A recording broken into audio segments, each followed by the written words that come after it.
Chapter 64. Whitehall. Parliament condemned Charles to death, as might have been foreseen. Political judgments are generally vain formalities, for the same passions which give rise to the accusation ordained to the condemnation. Such is the atrocious logic of revolutions. Although our friends were expecting that condemnation, it filled them with grief. D'Artagnan, whose mind was never more fertile in resources than in critical emergencies, swore again that he would try all conceivable means to prevent the denouement of the bloody tragedy. But by what means? As yet he could form no definite plan, all must depend on circumstances. Meanwhile, it was necessary at all hazards, in order to gain time, to put some obstacle in the way of the execution on the following day, the day appointed by the judges. The only way of doing that was to cause the disappearance of the London executioner. The headsman out of the way, the sentence could not be executed. True, they could send for the headsman of the nearest town, but at least a day would be gained, and a day might be sufficient for the rescue. D'Artagnan took upon himself that more than difficult task. Another thing, not less essential, was to warn Charles Stuart of the attempt to be made, so that he might assist his rescuers as much as possible, or at least do nothing to thwart their efforts. Aramis assumed that perilous charge. Charles Stuart had asked that Bishop Juxon might be permitted to visit him. Mordaunt had called on the bishop that very evening to apprise him of the religious desire expressed by the king and also of Cromwell's permission. Aramis determined to obtain from the bishop, through fear or by persuasion, consent that he should enter in the bishop's place, and clad in his sacerdotal robes, the prison at Whitehall. Finally, Athos undertook to provide, in any event, the means of leaving England, in case either of failure or of success. The night having come, they made an appointment to meet at 11 o'clock at the hotel, and each started out to fulfill his dangerous mission. The palace of Whitehall was guarded by 3 regiments of cavalry and by the fierce anxiety of Cromwell, who came and went or sent his generals or his agents continually. Alone in his usual room, lighted by 2 candles, the condemned monarch gazed sadly on the luxury of his past greatness, just as at the last hour one sees the images of life more mildly brilliant than of yore. Parry had not quitted his master, and since his condemnation had not ceased to weep. Charles, leaning on a table, was gazing at a medallion of his wife and daughter. He was waiting first for Juxon, then for martyrdom. At times he thought of those brave French gentlemen who had appeared to him from a distance of 100 leagues, fabulous and unreal, like the forms that appear in dreams. In fact, he sometimes asked himself if all that was happening to him was not a dream, or at least the delirium of a fever. He rose and took a few steps as if to rouse himself from his torpor, and went as far as the window. He saw glittering below him the muskets of the guards. He was thereupon constrained to admit that he was indeed awake and that his bloody dream was real. Charles returned in silence to his chair, rested his elbow on the table, bowed his head upon his hand, and reflected. Alas, he said to himself, if I only had for a confessor one of those lights of the church, whose soul has sounded all the mysteries of life, all the littlenesses of greatness, perhaps his utterance would overawe the voice that wails within my soul. But I shall have a priest of vulgar mind, whose career and fortune I have ruined by my misfortune. He will speak to me of God and death, as he has spoken to many another dying man, not understanding that this one leaves his throne to an usurper, his children to the cold contempt of public charity. And he raised the medallion to his lips. It was a dull, foggy night. A neighboring church clock slowly struck the hour. The flickering light of the 2 candles showed fitful phantom shadows in the lofty room. These were the ancestors of Charles, standing back dimly in their tarnished frames. An awful sadness enveloped the heart of Charles. He buried his brow in his hands and thought of the world, so beautiful when one is about to leave it, of the caresses of children, so pleasing and so sweet, especially when one is parting from his children never to see them again, then of his wife, the noble and courageous woman who had sustained him to the last moment. He drew from his breast the diamond cross and the Star of the Garter which she had sent him by those generous Frenchmen. He kissed it, and then, as he reflected, that she would never again see those things till he lay cold and mutilated in the tomb, there passed over him one of those icy shivers which may be called forerunners of death. Then, in that chamber which recalled to him so many royal souvenirs, whither had come so many courtiers, the scene of so much flattering homage, alone with a despairing servant, whose feeble soul could afford no support to his own, the king at last yielded to sorrow, and his courage sank to a level with that feebleness, those shadows, and that wintry cold. That king, who was so grand, so sublime in the hour of death, meeting his fate with a smile of resignation on his lips, now in that gloomy hour wiped away a tear which had fallen on the table and quivered on the gold-embroidered cloth. Suddenly the door opened, an ecclesiastic in episcopal robes entered, followed by 2 guards, to whom the king waved an imperious gesture. The guards retired, the room resumed its obscurity. "Juxon," cried Charles, "Juxon, thank you, my last friend, you come at a fitting moment." The bishop looked anxiously at the man sobbing in the ingle-nook. "Come, Parry," said the king, "cease your tears." "If it's Parry," said the bishop, "I have nothing to fear, so allow me to salute your majesty, and to tell you who I am and for what I am come." At this sight and this voice Charles was about to cry out, when Aramis placed his finger on his lips and bowed low to the King of England. "The Chevalier," murmured Charles. "Yes, sire," interrupted Aramis, raising his voice, "Bishop Juxon, the faithful knight of Christ, obedient to your majesty's wishes." Charles clasped his hands, amazed and stupefied to find that these foreigners, without other motive than that which their conscience imposed on them, thus combated the will of a people and the destiny of a king. "You," he said, "you. How did you penetrate hither? If they recognize you, you are lost. Care not for me, sire, think only of yourself. You see, your friends are wakeful. I know not what we shall do yet, but 4 determined men can do much.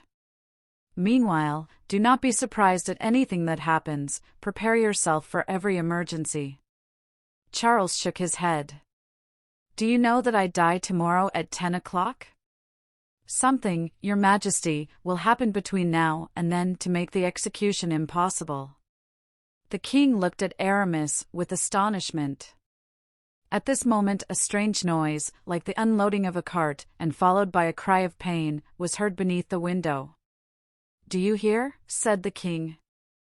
"I hear," said Aramis, "but I understand neither the noise nor the cry of pain."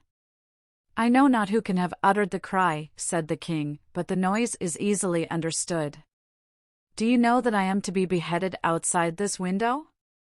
Well, these boards you hear unloaded are the posts and planks to build my scaffold. Some workman must have fallen underneath them and been hurt." Aramis shuddered in spite of himself. "You see," said the king, "that it is useless for you to resist. I am condemned, leave me to my death." "My king," said Aramis, "they well may raise a scaffold, but they cannot make an executioner." "What do you mean?" asked the king. "I mean that at this hour the headsman has been got out of the way by force or persuasion.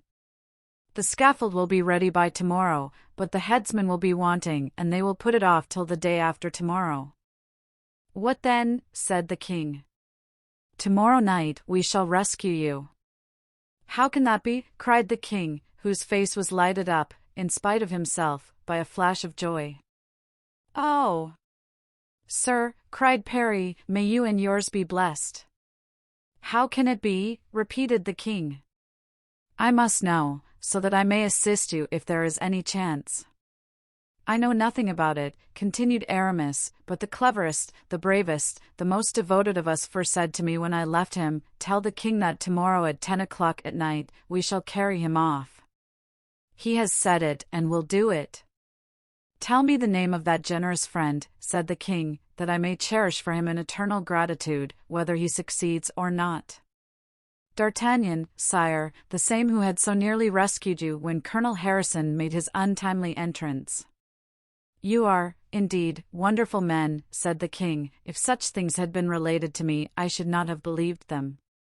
"Now, sire," resumed Aramis, "listen to me.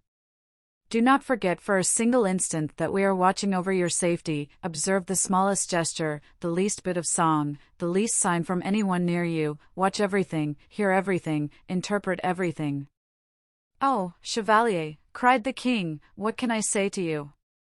There is no word, though it should come from the profoundest depth of my heart, that can express my gratitude. If you succeed, I do not say that you will save a king. No, in presence of the scaffold as I am, royalty, I assure you, is a very small affair, but you will save a husband to his wife, a father to his children. Chevalier, take my hand, it is that of a friend who will love you to his last sigh." Aramis stooped to kiss the king's hand, but Charles clasped his and pressed it to his heart. At this moment a man entered, without even knocking at the door. Aramis tried to withdraw his hand, but the king still held it. The man was one of those Puritans, half preacher and half soldier, who swarmed around Cromwell. "What do you want, sir?" said the king. "I desire to know if the confession of Charles Stuart is at an end," said the stranger.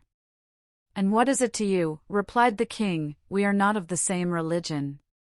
"All men are brothers," said the Puritan. "One of my brothers is about to die, and I come to prepare him." "Bear with him," whispered Aramis, "it is doubtless some spy." "After my reverend Lord Bishop," said the king to the man, "I shall hear you with pleasure, sir." The man retired, but not before examining the supposed Juxon with an attention which did not escape the king. "Chevalier," said the king, when the door was closed, "I believe you are right, and that this man only came here with evil intentions. Take care that no misfortune befalls you when you leave." "I thank your majesty," said Aramis, "but under these robes I have a coat of mail, a pistol and a dagger." "Go, then, sir, and God keep you." The king accompanied him to the door, where Aramis pronounced his benediction upon him, and passing through the anterooms, filled with soldiers, jumped into his carriage and drove to the bishop's palace. Juxon was waiting for him impatiently. "Well," said he, on perceiving Aramis. "Everything has succeeded as I expected. Spies, guards, satellites, all took me for you, and the king blesses you while waiting for you to bless him. May God protect you, my son, for your example has given me at the same time hope and courage." Aramis resumed his own attire and left Juxon with the assurance that he might again have recourse to him. He had scarcely gone 10 yards in the street when he perceived that he was followed by a man wrapped in a large cloak. He placed his hand on his dagger and stopped. The man came straight toward him. It was Porthos. "My dear friend," cried Aramis. "You see, we had each our mission," said Porthos. "Mine was to guard you, and I am doing so." "Have you seen the king?" "Yes, and all goes well. We are to meet our friends at the hotel at 11. It was then striking 10:30 by St. Paul's. Arrived at the hotel, it was not long before Athos entered. "All's well," he cried, as he entered. "I have hired a cedar wherry, as light as a canoe, as easy on the wing as any swallow. It is waiting for us at Greenwich, opposite the Isle of Dogs, manned by a captain and 4 men, who for the sum of £50 sterling will keep themselves at our disposition 3 successive nights. Once on board, we drop down the Thames, and in 2 hours are on the open sea. In case I am killed, the captain's name is Roger and the skiff is called the Lightning. A handkerchief, tied at the 4 corners, is to be the signal." Next moment D'Artagnan entered. "Empty your pockets," said he, "I want £100, and as for my own," and he emptied them inside out. The sum was collected in a minute. D'Artagnan ran out and returned directly after. "There," said he, "it's done." "Oof! And not without a deal of trouble, too." "Has the executioner left London?" asked Athos. "Ah, you see that plan was not sure enough. He might go out by one gate and return by another." "Where is he, then?" "In the cellar." "The cellar? What cellar?" "Our landlord's, to be sure. Mousqueton is propped against the door, and here's the key." "Bravo!" said Aramis. "How did you manage it?" Like everything else, with money, but it cost me dear. How much? Asked Athos. 500 pounds. And where did you get so much money? Said Athos. Had you, then, that sum? The Queen's famous diamond, answered D'Artagnan, with a sigh. Ah, true, said Aramis. I recognized it on your finger. You bought it back, then, from Monsieur de Essarts? Asked Porthos. Yes, but it was fated that I should not keep it. So, then, we are all right as regards the executioner, said Athos, but unfortunately every executioner has his assistant, his man, or whatever you call him. And this one had his, said D'Artagnan, but, as good luck would have it, just as I thought I should have two affairs to manage, our friend was brought home with a broken leg. In the excess of his zeal he had accompanied the cart containing the scaffolding as far as the king's window, and one of the crossbeams fell on his leg and broke it. Ah, cried Aramis, that accounts for the cry I heard. Probably, said D'Artagnan, but as he is a thoughtful young man he promised to send for expert workmen in his place to help those already at the scaffold, and wrote the moment he was brought home to Master Tom Lowe, an assistant carpenter and friend of his, to go down to Whitehall, with 3 of his friends. Here's the letter he sent by a messenger, for 6 pence, who sold it to me for a guinea. And what on earth are you going to do with it? Asked Athos. Can't you guess, my dear Athos? You, who speak English like John Bull himself, are Master Tom Lowe, we, your 3 companions. Do you understand it now?